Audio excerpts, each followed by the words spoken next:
Let's dive into Arizona, which is great case in point for this, where President Trump's candidates are doing extraordinarily well, according to the polls. We'll see what happens today, but let's go ahead and put this tear sheet up on the screen.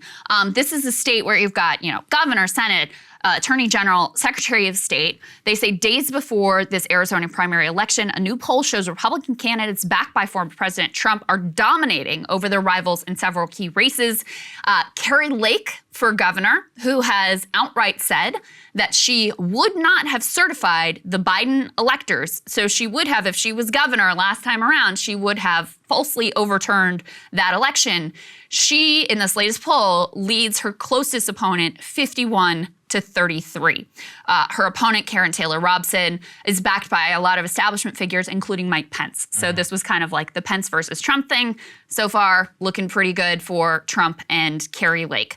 You've got a couple others. I mentioned Blake Masters before. You also have Mark Fincham running for Arizona Secretary of State, and Abe Hamada, who's running for State Attorney General. And every single one of the candidates that I just mentioned is Stop the Steal. Masters, I just mentioned some of the positions that, are outside of the mainstream for Arizona. And this continues to be an eminently winnable seat for Republicans. Mark Kelly is up for re-election.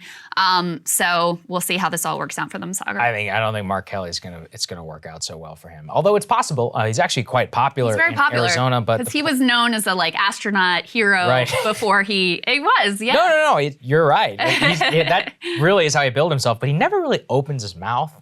At the same time, I think keeps it close to the vest. Yeah, it's also like Masters. He's an interesting guy. He has a lot of theories, like you said, about legislation. The contraception one is more, according to him, is more about judicial precedent.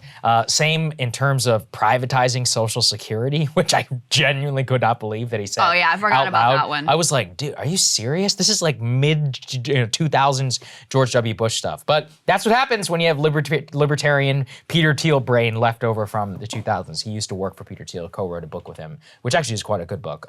On business. The Arizona Secretary of State race, though, is the one which is genuinely terrifying, because that is just one where this person gets to decide the state of electors, the administration of elections, and the front runner is a guy who not only said that he wouldn't concede if he lost, but that he emphatically backed the alternative state of electors, the audits, many of these things that have not panned out so well for the Trump movement. So to me, that's the single most important one, beyond even the Senate race. These Senate races, I think, will probably be decided more on the national issues, but the people who are actually in charge of administering these elections, especially in a state which was so damn close in 2020, and the center of all of this controversy, like with the Fox call, this is going to be one of those, as we found out in 2000, the hanging Chads thing, who the Florida Secretary of State was and her connections to the Bush family and why that stuff mattered.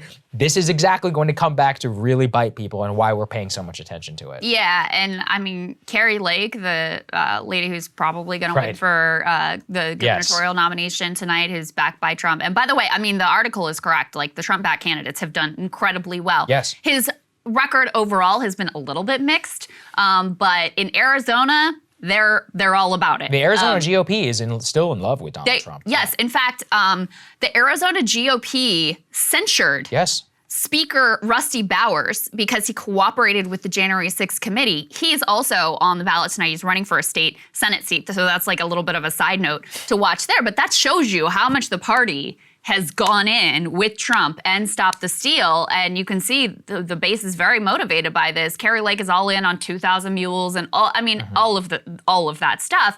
And again, you put this person in a position of power, Secretary of State, Attorney General, and they're all buying into this insanity from the last time around. These are not the people that you want to just, have a sort of neutral, unbiased commitment to democracy and not just doing whatever it takes to ultimately effectuate the outcome that they desire. One thing I was thinking about with all of this, Saagar, is especially with this dude who is like, I might not concede if I lose, I'm not going to really believe it this time around. Do you think that any of this will have the impact that it had in Georgia, which is the elections are rigged conspiracies, deterred some Republican voters from thinking that it was worthwhile going to cast their ballot because they felt like, oh, well, if it's rigged anyway, why bother? It's simply it's possible.